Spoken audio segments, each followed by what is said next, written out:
아, 오늘 저녁에 이 사탄의 못이라는 제목으로 말씀을 좀 나누겠습니다. 누가복음 18장 22절에 보면 예수께서 이 말을 들으시고 이르시되 내가 오히려 한 가지 부족한 것이 있으니 내게 있는 것을 다 팔아 가난한 자들을 나눠주라. 그리하면 하늘에서 보화가 내게 있으리라. 그리고 와서 나를 좇으라 하시니. 이 이야기의 배경을 대부분 우리 성도들은 잘 아십니다.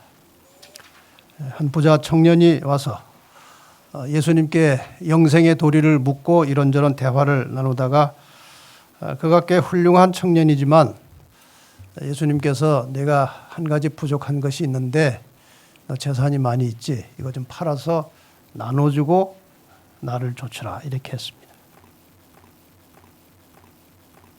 한 이야기를 먼저 드리겠습니다. IT라고 하는 섬 이름을 많이 들어보셨죠? 거기 원주민이 이제 살고 있었는데 살던 집을 이제 팔기 위해서 내놨습니다. 뭐 꽤 오래전에 가격이라 그런지 한 2,000불 정도 받고 집을 팔려고 내놨습니다. 어떤 사람이 집을 사러 왔습니다. 집을 돌아보고 사고 싶은데 돈이 좀 모자랐어요. 그래서 상당히 많은 액수를 좀 깎아달라고 그랬습니다. 그랬더니 주인이 한 가지 조건을 걸고 절반 값에 집을 넘겼어요.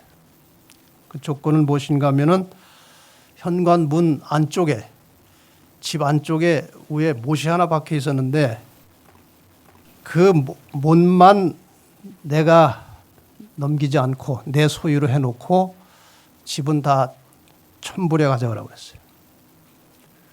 그러니까 이 집을 살려고 하는 사람이 그거 뭐 별것 아니니까 그 못은 당신 소유로 하라고. 그리고 이제 집을 1,000불에 샀어요. 몇 년 후에 그 원주인이 이 집에 왔습니다. 이 집을 찾아와서 내가 그 집을 판 값에 도로 사겠다고 그랬어요. 그랬더니 아니 무슨 황당한 얘기를 하십니까? 안 팝니다. 예. 그때 계약할 때 이 못이 제 것이라고 돼 있는 것 기억하시죠? 그럼요. 그래서 이 주인이 죽은 개 시체 한 마리를 가져다가 그 못에다가 걸어놓은 거예요. 자기 소유니까 그 못이. 이제 그 개가 썩어가는데 냄새가 나서 견딜 수가 없어요. 근데 그 못이 그 사람 거예요. 할 수 없이 원주인에게 다시 집을 되팔았어요. 못 하나 때문에 못 하나 집 전체를 포기한 것입니다. 그 못 하나 때문에. 방금 읽은 이 성경절의 내용이 그 비슷한 이야기입니다. 부자 청년 관원이 예수님 찾아와서 구원의 이치를 물었어요. 어떻게 하면 구원받습니까? 영생 얻습니까? 계명을 지켜라. 어떤 계명입니까? 내가 다 아는 것이다. 누가복음 18장 20절에 예수님께서 말씀하십니다. 내가 계명을 안 하니 간음하지 말라, 살인하지 말라, 도적질하지 말라, 거짓 증거하지 말라. 그거다. 10계명이다. 근데 왜 예수님께서 앞에 4계명 말씀하지 않고 뒤에 6계명을 말씀하셨을까요? 뒤에 6계명에 충실하지 않으면 그 4계명은 제대로 지킬 수 없는 것입니다. 뒤에 6계명을 못하는 사람이 위에 4계명을 지킨다는 것은 거짓말이라고 그랬어요. 그랬더니 이 청년이 그거 제가 어릴 때부터 다 지켰습니다. 거짓말이었을까요? 거짓말은 아닐 것입니다. 살인 안 했어요. 간음 안 했어요. 거짓말 안 했어요. 부모 나름대로 그 규칙에 따라서 공경했어요. 예수님께서 이 말을 들으시고 22절에 말씀하십니다. 내가 오히려 한 가지 부족한 것이 있으니 내게 있는 것을 다 팔아 가난한 자들을 나눠주라. 그리하면 하늘에서 보화가 내게 있으리라. 그리고 와서 나를 좇으라. 이 한 가지가 부족하다는 것입니다. 이 한 가지가. 마태복음 19장 22절에는 좀 구체적으로 나와 있습니다. 그 청년이 재물이 많음으로 이 말씀을 듣고 재물을 팔아 가난한 자들을 나눠주고 와서 나를 좇으라는 말씀을 듣고 근심하며 가니라. 참 딱한 이야기예요. 영생을 물으러 왔어요. 영생 얻는 길을 찾으러 왔다가 내가 영생을 얻으려면 재물을 팔아서 가난한 자들에게 나눠주고 나를 좇으라고 하니까 재물을 포기한 것입니까? 영생을 포기한 것입니까? 영생을 포기한 것입니다. 여러분, 이것이 어리석은 남의 이야기 같죠? 그러나 인간은 언제나 다 비슷한 거예요. 어떤 철학자가 말하기를 인류는 발전하지만 인간은 동일하다 그랬어요. 우리 구약에 나타난 이스라엘 백성들이나 성경에 나타난 여러 인물들의 실수와 잘못을 보고 우리는 아이고 나라면 안 그랬을 텐데 왜 그랬을까 하는 이야기들이 많아요. 그러나 우리가 그 자리에 있었어도 우리는 거의 같았을 것입니다. 이 부자 청년의 경우도 마찬가지예요. 나름대로 꽤 건전하고 성실한 사람이었을 것입니다. 그런데 그에게는 하나님의 계명의 근본 정신이라고 할 수 있는 실천적 사랑, 그 정신과 행동이 결여되어 있었던 것입니다. 그 한 가지지만 그 한 가지가 하늘 백성으로서 치명적인 결함이었던 것입니다. 그 한 가지가.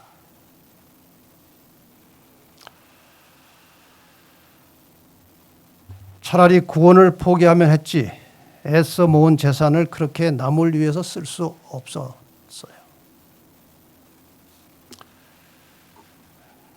재물 때문에 천국을 영생을 포기한 것입니다. 우리는 재물이 없기 때문에 뭐 이런 시험을 받을 것이 별로 없다고 생각됩니다. 그러나 모든 사람에게 부족한 것이 있어요. 부족한 것이 있어요.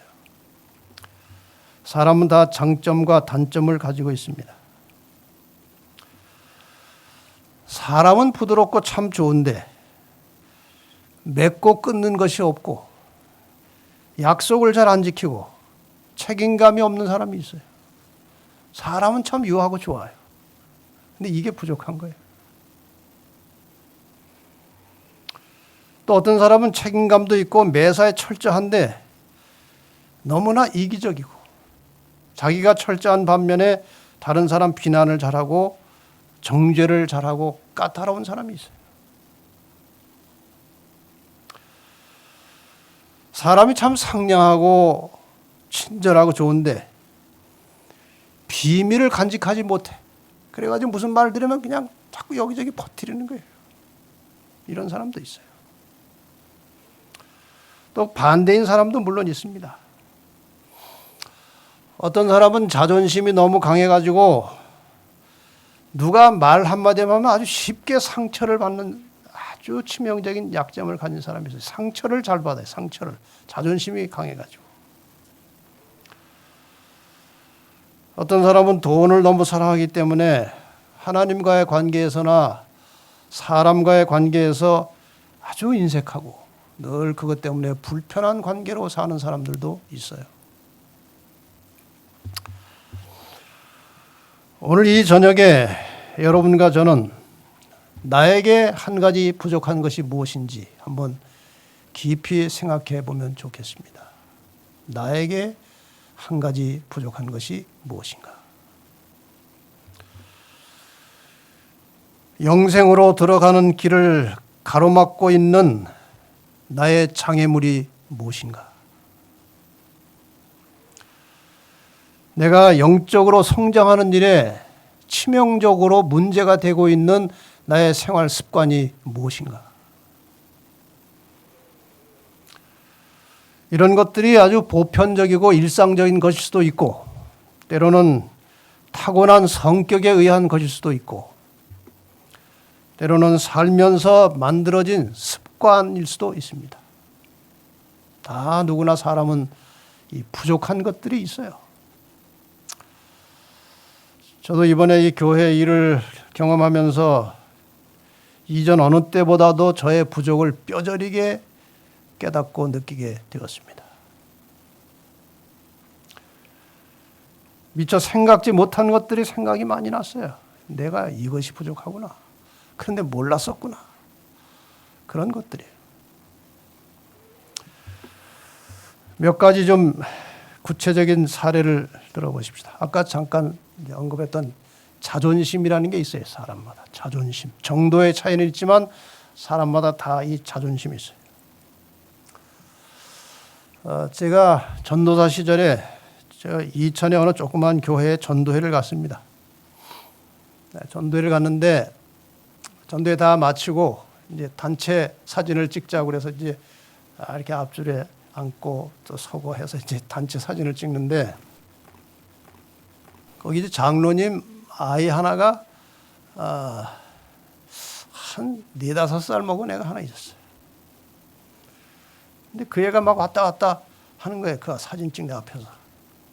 근데 아버지가 야, 너 저리 좀 가 있어. 저리 좀 가 있어. 그래서 사진 찍는 준비하는 과정에서. 그랬더니 말을 안 듣는 거예요. 아버지가 소리를 쳤어요. 이 아버지가 무서운 아버지예요. 소리를 쳤는데 이 아이가 말을 안 듣고 막 대성통곡을 하고 우는 거예요.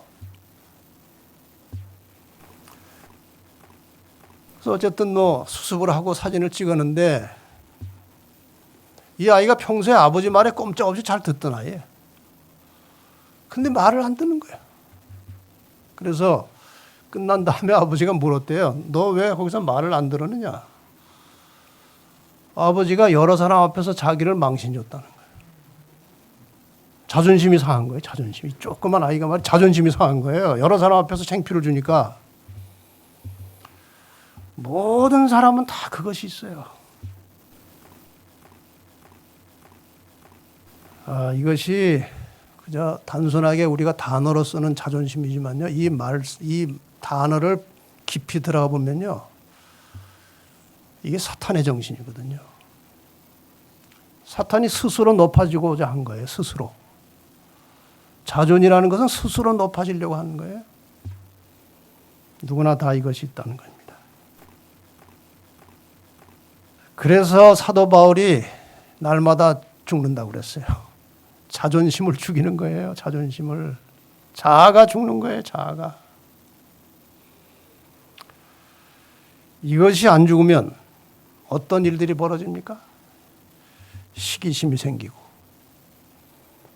자기보다 잘난 사람 보면 질투가 나고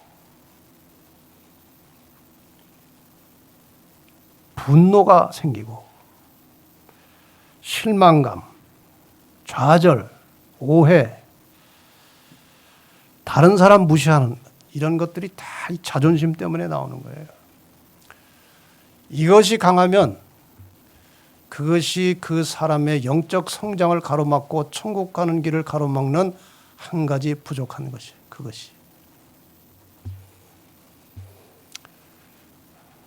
어떤 사람은 다른 건 다 좋은데 성격도 좋고 뭐 겸손하고 그런데 돈에 대한 애착이 많은 사람이 있어요. 돈 좋아하는 사람. 이 돈을 좋아하고 애착을 갖게 되면 늘 인간 관계가 항상 불안합니다. 가족 안에서도 아주 불안해요. 가족 관계가. 그리고 이 신앙생활을 할 때는 하나님께서 주신 예배 제도의 매우 중요한 부분이 11조와 헌물이에요. 이건 하나님과 관계 속에서 일어나는 아주 중요한 예배 요소예요. 11조 헌물이. 근데 재물을 사랑하고 애착이 있으면 이것 때문에 하나님과 관계가 깊어질 수가 없어요. 그게 한 가지 부족한 거예요. 어떤 사람은 친구를 너무 좋아해요. 친구 없으면 못 살아요. 유난히 또 친구를 좋아하는 사람들이 가끔 있더라고 보니까. 인간 관계를 하나님 말씀보다 더 중시하면 그건 잘못된 것입니다. 분노, 다혈질. 이 분노가 자주 일어나면 늘 사람과의 관계가 불화해요. 남에게 상처를 자꾸 주는 거예요. 이게 한 가지 부족한 것이에요. 그런 것이 있다면. 독선. 늘 자기 생각이 옳아요. 자기 생각이 최고예요. 이 생각을 가지고 있으면 분열이 일어나고 싸움이 일어나고 자기 생각과 같지 않은 사람을 비난하는 거예요. 여러분, 다른 사람에게 참 고집 세다, 참 고집이 세다고 말하는 적 있습니까? 그 사람은 자기도 고집이 센 거예요. 자기 고집이 약한 사람은 남의 고집을 못 느낍니다. 같이 세기 때문에 느끼는 거예요.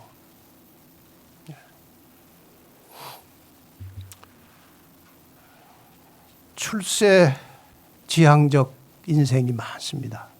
출세지향적. 자기가 출세가 안 되면 자식이라도 출세시키려고 기를 쓰고 사는 거예요.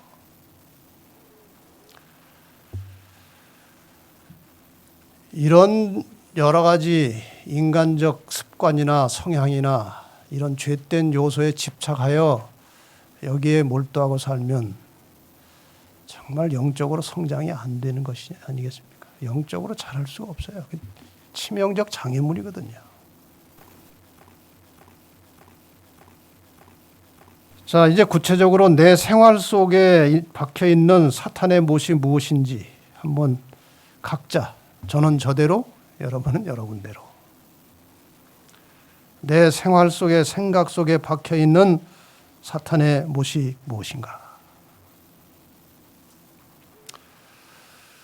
내가 모든 면에서 신앙대로 살고 싶고 그러기 위해서 기도하고 노력을 해도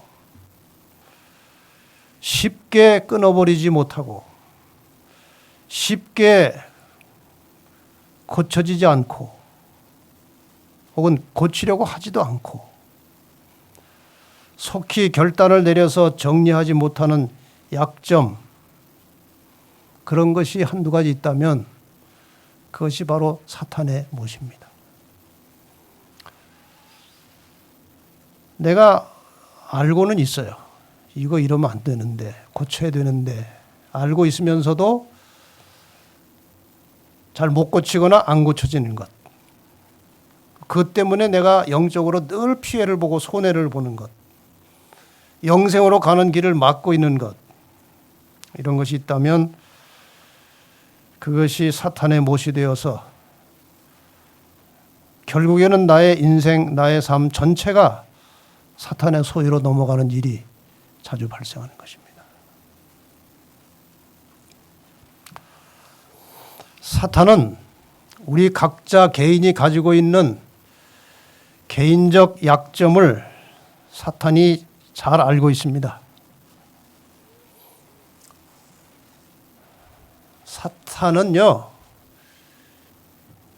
귀신이에요, 귀신. 사탄이 귀신이에요, 귀신. 우리 하나하나가 가지고 있는 약점을 귀신같이 알아요. 자기가 귀신이니까. 그리고 사탄이 그것을 걸고 들어오는 겁니다. 사탄은 우리의 약점을 걸고 들어와요. 그 취약한 점을 사탄이 알아요. 그걸 가지고 이제 시험을 하는 것입니다. 그것을 걸고 넘어지는 거예요. 그런데 그것 때문에 사람이 갑자기 일시에 타락하지 않습니다. 내 개인적 약점을 사탄이 걸고 들어와서 그것을 가지고 흔들고 시험해도 갑자기 타락하고 실패하지 않아요. 서서히, 그러나 분명히 나를 파멸로 끌고 가는 것입니다. 아주 서서히. 그러나 분명히 그것 때문에 내가 망가져 가는 거예요. 이 부자 청년의 경우에 대해서 시대소망에 이렇게 기록하고 있습니다. 그의 높은 지위와 재산은 그의 성품을 악으로 인도하는 교묘한 가마를 끼치고 있었다. 잘 눈치를 못 채는 거예요. 잘 깨닫지를 못하는 거예요.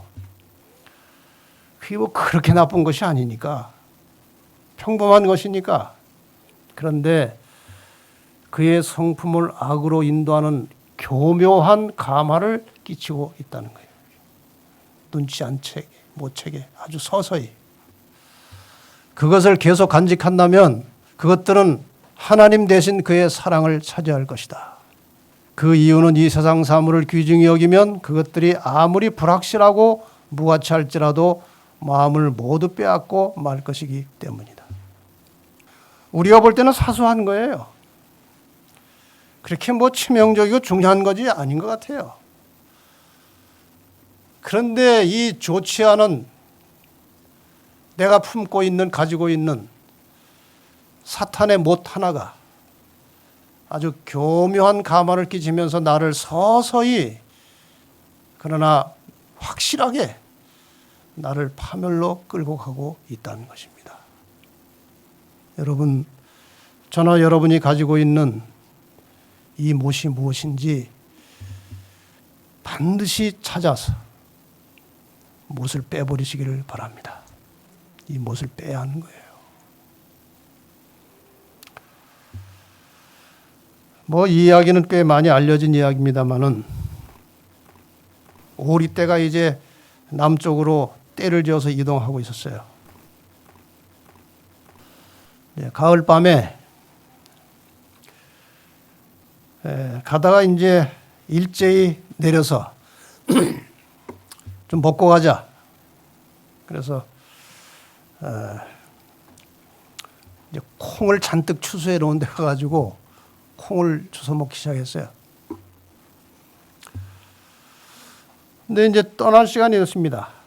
빨리 이제 떠서 날아가야 돼요. 근데 큰 고참 오리 한 마리가 난 좀 더 먹고 갈 테니까 내가 뭐 길 다 알고, 내가 뭐 한두 번 다닌 길도 아니고 내가 알아서 갈 테니까 너희들 먼저 가라. 난 조금만 더 먹고 가겠다. 이게 맛이 좋아가지고 그냥 며칠을 먹은 거예요. 이제 배가 부르고 이제 포식을 했기 때문에 떠나려고 날개를 펴서 올라가려고 하는데 살이 너무 쪄가지고 뜨질 않는 거예요. 갑자기 살이 빠질 수가 없는 거예요. 결국 추운 겨울을 지나면서 얼어 죽었다는 것이죠. 그거 며칠 콩 매달 더 먹은 것이 뭐 큰 죄입니까? 근데 그것 때문에 몸이 뜨질 않은 거예요. 멸망당한 것입니다. 우리말로 멸망을 당한 거예요. 그것 때문에. 여러분이나 저의 생활 습관 중에, 내 성격 중에 사탄이 자주 사용하는 못이 있다면 즉시로 정리해야 합니다. 그것을 사단이 계속 사용하도록 방치하면 조만간 내 인생 전체가 사단의 소유가 되고 말 것이고, 더 나아가서 알면서도 이 오리처럼 벗어나지 못하는 단계가 오는 것입니다. 알면서도.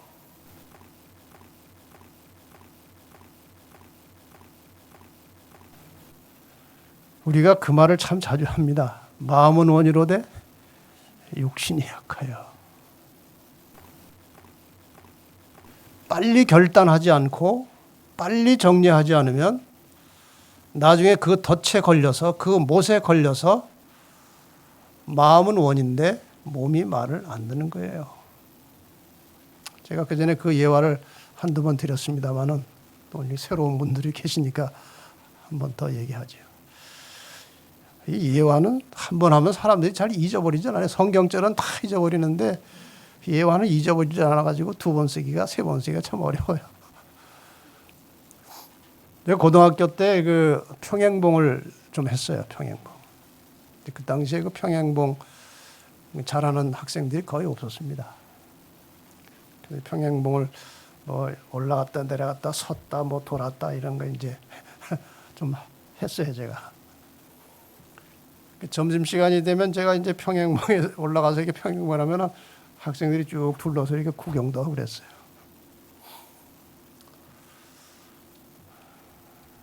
근데 제가 한 몇 년 전에요. 어디 산에 가다가 평행봉이 있어가지고 옛날 생각하고 올라가서 한번 해봤는데 하나도 안 돼. 하나도. 마음은 원이로되 육신이 약하여 안 되는 겁니다. 우리가 하나님의 말씀을 깨닫고 순종하고 살아가는 데 있어서 그것을 매일같이 연습해서 신앙의 근육을 만들지 않으면요, 나중에 맥없이 무너진다는 거예요. 그 평행봉이 왜 안 될까요? 그 평행봉을 하기에 필요한 근육이 다 풀어져 가지고 아무 맥가리가 없는 거예요. 근육이 없는 거예요. 근육이. 그거 할 만한 근육이. 옛날에 뭐 했기 때문에 한번 하면 될 것 같았는데 전혀 안 되는 거예요. 전혀. 우리 많은 이 재림을 기다리는 성도들이 자주 하는 말 중에 하나가, 내가 이 재림의 징조를 다 알고 예언도 알기 때문에 이러이러한 징조와 예언의 성취가 되면 내가 그때 쫙 출발하면 되지 않겠느냐, 이렇게 생각하는 사람들이 많아요. 그런데 그게 그때 가서 안 된다는 것입니다. 신앙의 근육이 평상시에 단련이 되어 있지 않으면 오늘 하루 현재 상태에서 목숨을 걸고 하나님 말씀에 순종하는 것이 훈련이 안 돼 있고 연습이 안 돼 있고 습관이 안 돼 있으면 나중에 위기가 왔을 때 갑자기 순종하게 되지 않는다는 겁니다. 평상시에 오늘 하나님 말씀에 순종하고 사는 것이 습관이 돼 있고 그 습관에 따라서 그 말씀에 순종하는 삶에 신앙의 근육이 붙어 있어야 위기가 왔을 때도 뚫고 나갈 수 있는 힘이 생기는 거예요. 오늘을 어떻게 사느냐가 중요한 것입니다. 미래 내가 어떻게 할 것이다, 그건 아무것도 아니에요. 아무 힘이 없는 거예요.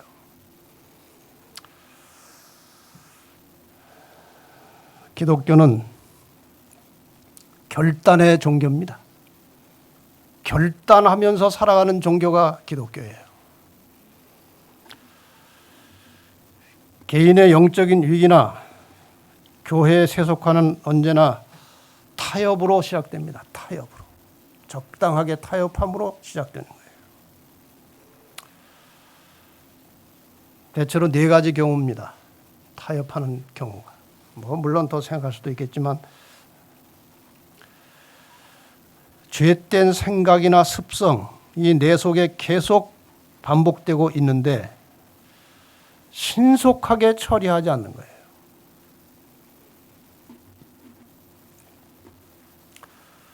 그래서 사람은 그 죄된 생각과 습성에 점점 익숙해지다가 나중에는 죄에게 점령을 당하는 것입니다. 이게 타협의 결말이에요. 흔히 우리가 하는 말로 사람이 술을 마실 때 처음에는 사람이 술을 마시지만 나중에는 술이 사람을 마신다고 돼 있지 않습니까? 우리나라 속담 중에 참 재밌는 말들이 많아요. 바늘 도둑이 소도둑 된다는 거예요.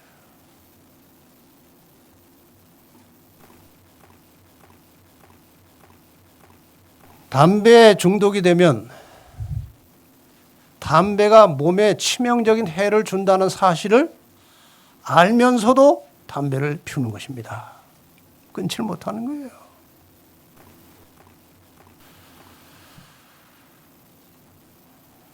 아주 작게 시작하지만 나중에는 그것이 자기를 점령한다는 것입니다. 여러분 삼손의 이야기를 잘 아시잖아요. 삼손. 그가 하나님의 정말 택함받은 사사였습니다. 태어나기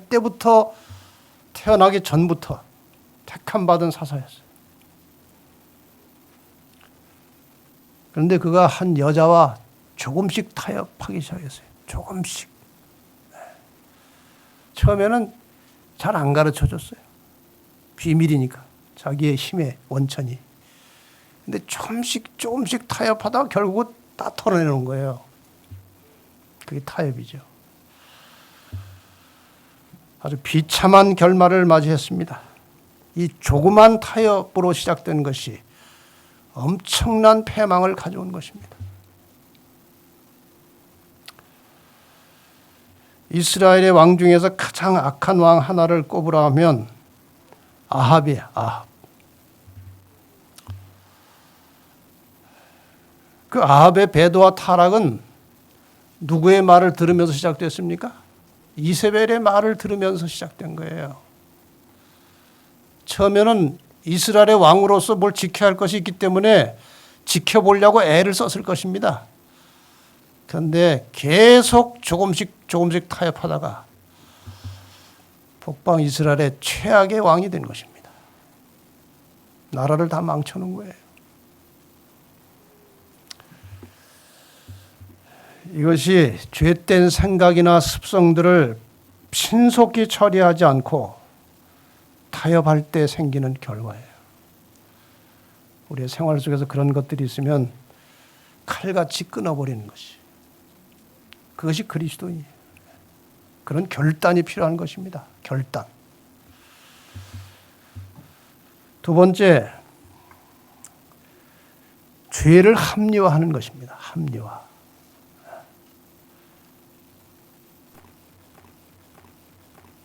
요즘 우리나라 신문에 내로남불이라는 말이 자꾸 나왔다. 내로남불이 뭐예요? 남녀의 불륜한 관계에 있어서 내가 하면 로맨스고 남이 하면 불륜이라는 거예요. 이게 자기 합리화에 대한 매우 중요한 어휘예요. 내가 하면 자기 합리화.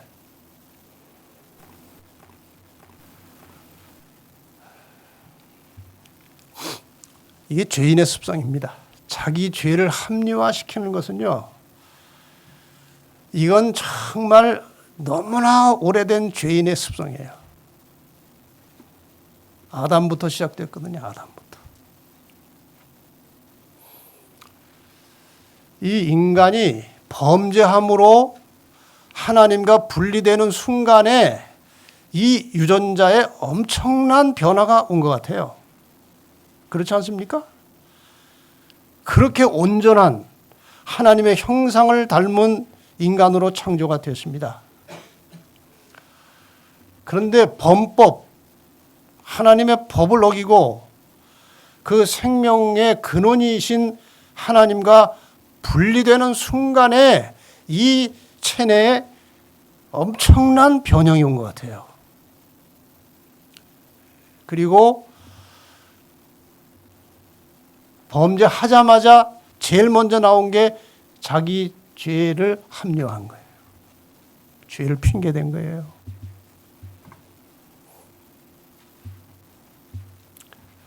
너 선악과 먹었냐?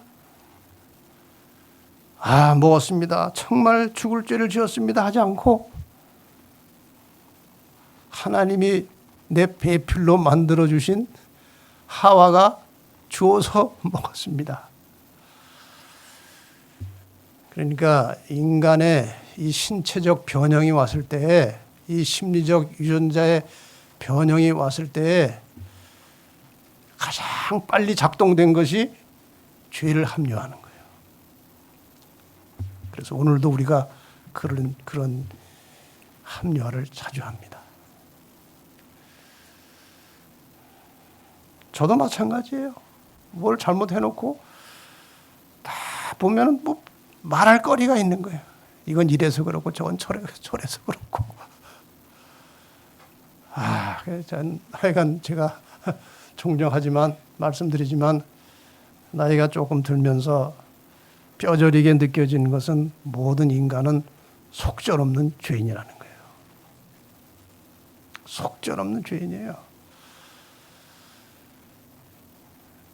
모태신앙으로부터 시작해서 지금 제가 66년을 교회 안에서 살았는데 이렇게 죄의 쓴 뿌리가 뽑혀지지 않는 것을 보니까요. 참 인간은 속절없는 죄인이에요.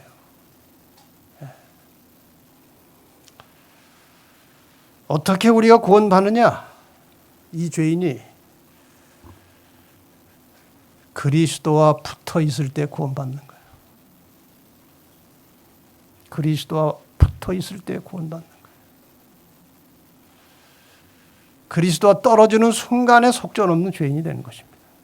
여러분, 삶의 순간순간마다 기도와 성령의 역사를 통해서 우리의 구원자 되시고 생명의 근원이 되시는 예수님과 연결되어 있는 신앙을 하시게 되기를 바랍니다.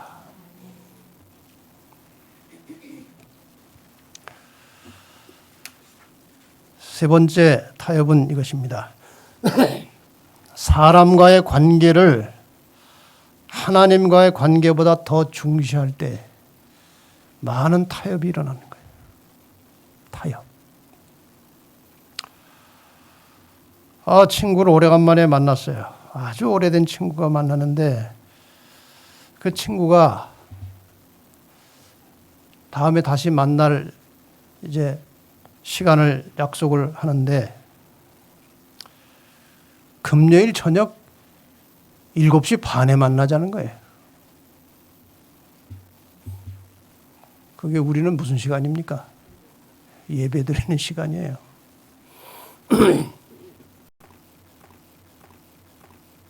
근데 인간관계를 늘 중시하고 살면요. 아무 생각 없이 그러지 뭐 그날 뭐 예배 드리는 시간이면 뭐 한 번쯤 안 가면 어때? 이렇게 타협을 하는 것입니다. 그것이 사탄의 못이 될 수 있어요. 사탄이 그걸 알면 계속 그런 방법으로 그를 끌고 다니는 거예요. 너는 인간관계가 하나님 관계보다 더 중요하게 생각하는 사람이구나. 그럼 그런 면에 시험이 계속 옵니다. 여러분 이 점을 매우 중요하게 생각하셔야 돼요. 내 생활 습관이나 내 생각이나 내 라이프 스타일 중에 사단이 끌고 다닐 수 있는 약점이 발견되면요. 사탄은 계속 그 문제를 갖다가 쑤셔댑니다. 다른 문제 가져오지 않아요. 그 사람이 약한 것을 계속 가지고 오는 거예요. 이것이 사탄의 전략이에요. 대전에 사는 친척인데 안식일 12시에 결혼식이 있어요. 관계가 중요하죠. 그러나 사람과의 관계보다 늘 하나님 관계가 우선입니다. 그렇지 않습니까? 근데 결혼식을 안 가더라도 평상시에 신앙인으로서 늘 후하게 대해주고 친절하게 대해주고 호의를 베풀고 살아왔으면 그 결혼식 한 번 안 가도 그쪽에서는 이 사람이 뭐 결혼식만 못 왔을 뿐이지 평상시에 너무나 좋은 이웃이야. 이렇게 하고 끝나요. 평상시에 잘못하다가 그날 또 안식일이라고 예배일이라고 안 가면 결혼식까지 안 오는구나. 이렇게 달라지는 것입니다. 자, 사람 관계보다 언제나 하나님과의 관계가 우선순위에 있어야 된다는 거예요. 그것부터 먼저 해야 된다는 거예요. 안 그러면 사탄이 계속 인간 관계로 끌고 다녀서 파멸로 끌고 가는 거예요. 네 번째로 나쁜 일은 아닌데, 인간적으로 볼 때 나쁜 일은 아닌데 영적 성장에 장애가 되는 습관들을 방치할 때에 영혼이 죽어가는 것입니다. 별로 나쁜 건 아니에요. 근데 영적 성장에 장애가 돼, 그것이. 근데 그것을 못 고치면 그것 때문에 망가져가는 거예요, 영성이. 제가 이제 교회 목회를 한 5년 이제 부중학교에서 했는데, 어떤 분은 설교할 때 보면요, 설교할 때마다 졸아. 왜 그런지 모르겠어요. 설교할 때마다 보면 졸고 있어요. 그게 습관이거든요, 습관. 글쎄, 물론 제가 잘못 볼 수도 있어요. 눈을 감고 설교를 잘 듣는 사람도 있거든요. 눈을 감고 설교를 잘 듣는데, 눈 감고 있으면요, 설교 듣다가 졸려요. 눈을 뜨고 들어야 돼요. 네. 뭐 하나의 목회자들 간에 좀 우스운 이야기는, 졸더라도 이렇게 고개를 앞으로 이렇게 끄덕끄덕하고 졸면은 그래도 감동받는 것으로 보이는데, 이렇게 졸면 그거는 참 이상해요. 어쨌든 그런 습관들이 있어요. 또 어떤 우리 성도들은 텔레비전 연속극을 한 몇 개를 정해놓고 채널 돌려가면서 그걸 꼭 봐야 잠이 오는 사람이 있어요. 그래서 1시간이고 2시간이고 그거를 봐야 돼요. 그거를 보고 기도하려고 하면요, 그 연속극에서 보던 장면이 자꾸 눈에 아른거려가지고 기도가 제대로 안 나와요. 그 습관, 그 연속극에 그 중독되어 있는 습관을 결단을 내려서 끊어버리지 않으면 그게 사탄의 못이에요. 그것 때문에 망가지는 거예요. 그것 때문에.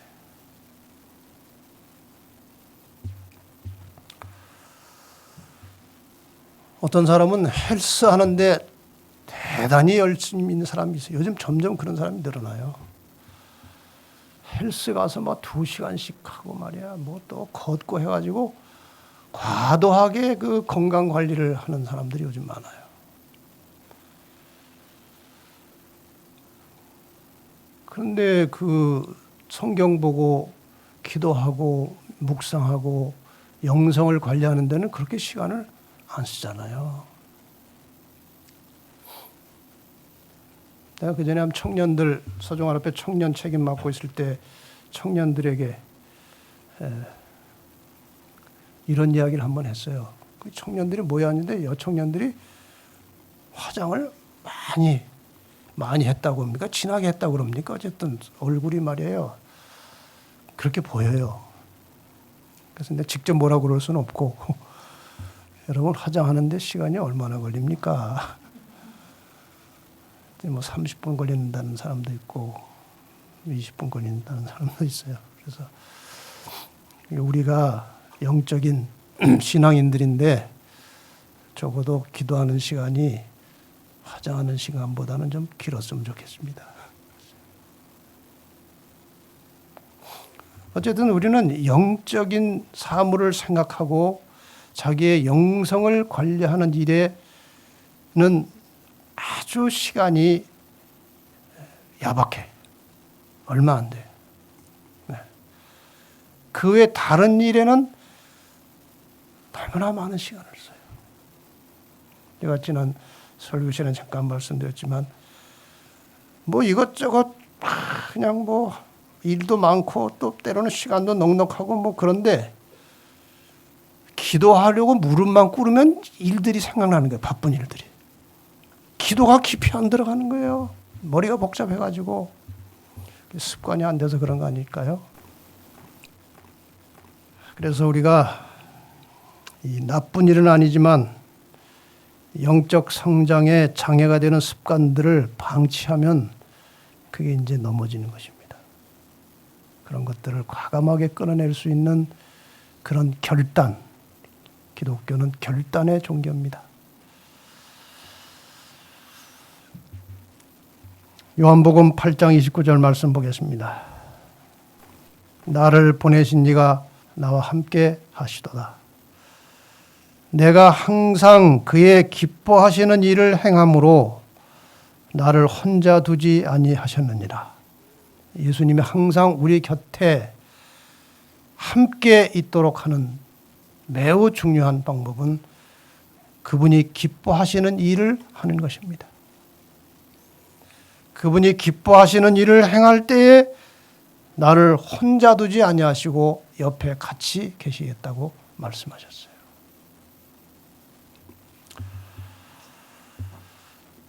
성경에 나오는 성공적인 신앙의 인물들은 한결같이 인간적인 큰 희생을 감수하면서라도 하나님의 뜻을 따라서 과감한 결단을 내린 사람들입니다. 아브라함이 하나님께 부르심을 받았을 때 토지와 집을 다 버리고 내가 내게 지시하는 곳으로 가라고 말씀하셨을 때에 그 엄청난 희생, 손해 다 감수하고 결단을 내렸습니다. 하나님이 하라고 하는 대로 갔습니다.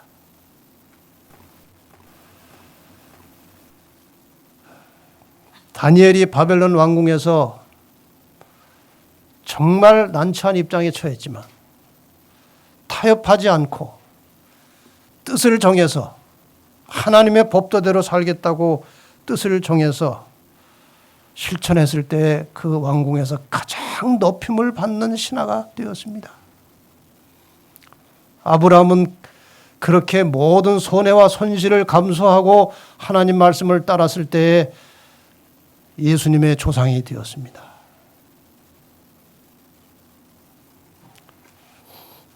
사도 바울이 다메섹 도상에서 예수를 만나고 부르심을 받았을 때 과거의 모든 삶을 청산하고 그 뒤로부터 전심을 다해서 하나님 사업에 충성한 결과로 그는 신약 성경의 가장 대표적인 전도자가 되었던 것입니다. 결단이 필요한 것입니다.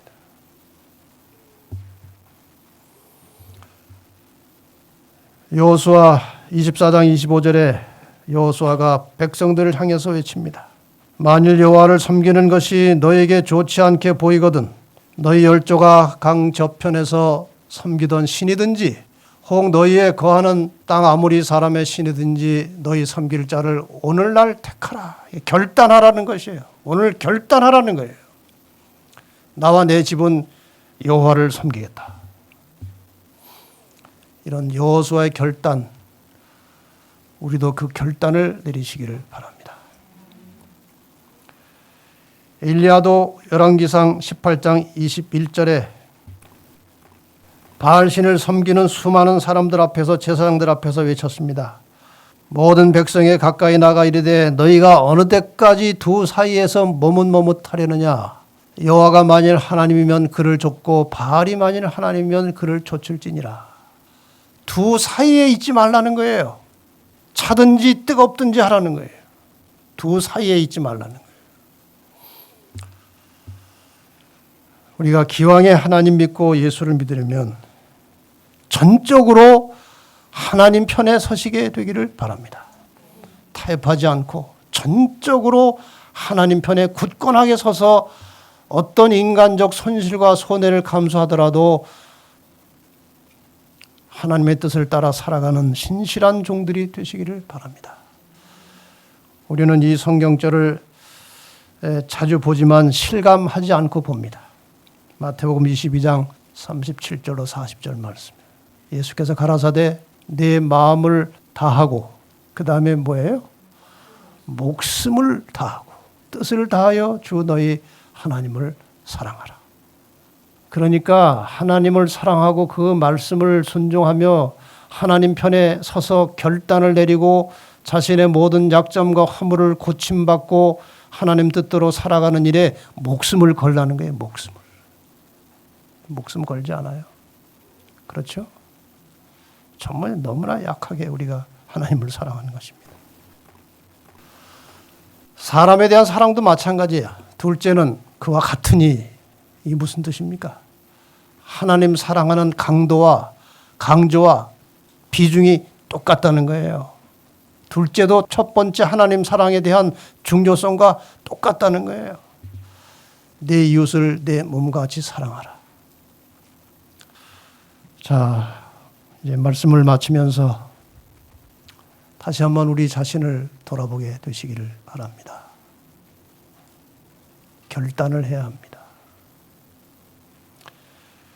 슈바이처를 우리가 잘 압니다.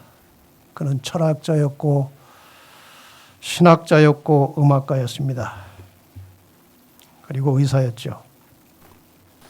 이 사람이 30살 때까지 삶의 갈등과 신앙의 고민이 있었던 사람이에요. 어느 날 우편물이 하나 왔는데 저쪽에 딴 집으로 갈 우편물이 자기 집에 왔어요. 30살 때. 그래서 그 우편물을 이제 그 원주인에게 갖다 주러 가다가 보니까 그 잡지가 아프리카를 소개하는 잡지였어요. 그래서 이렇게 보면서 이 아프리카의 실상을 참상을 보면서 사명감이 생겼어요. 이들을 내가 도와야 되겠구나.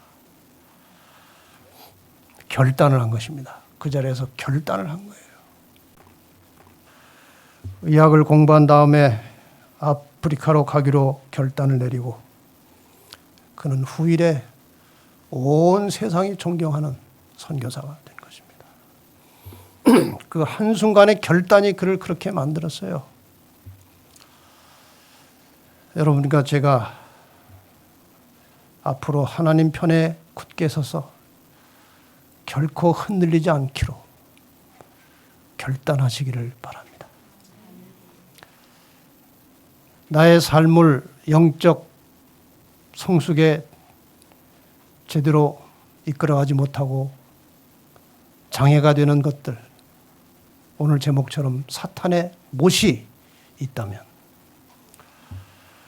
과감하게 못을 뽑아내고 하나님이 인도하시는 못을 다시 박으시기를 바랍니다. 결단하시기를 바랍니다. 고린도전서 15장 57절 58절 말씀을 읽고 말씀을 마치겠습니다.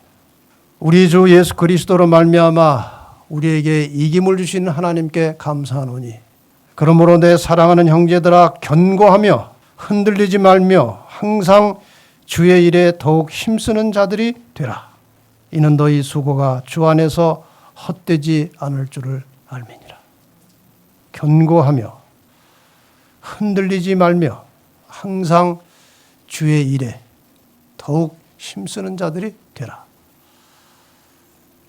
이렇게 할 때 우리의 수고는 헛되지 않을 것이고 하나님께서는 우리를 영원한 생명으로 인도해 주실 것입니다. 여러분, 사탄의 못을 뽑아버립시다. 하나님의 못을 박아놓읍시다. 견고하게 흔들리지 않는 믿음으로 하나님의 뜻을 따라가는 날마다 영적으로 성숙하고 성장해가는 성도들이 되시기를 바라면서 말씀을 마치겠습니다.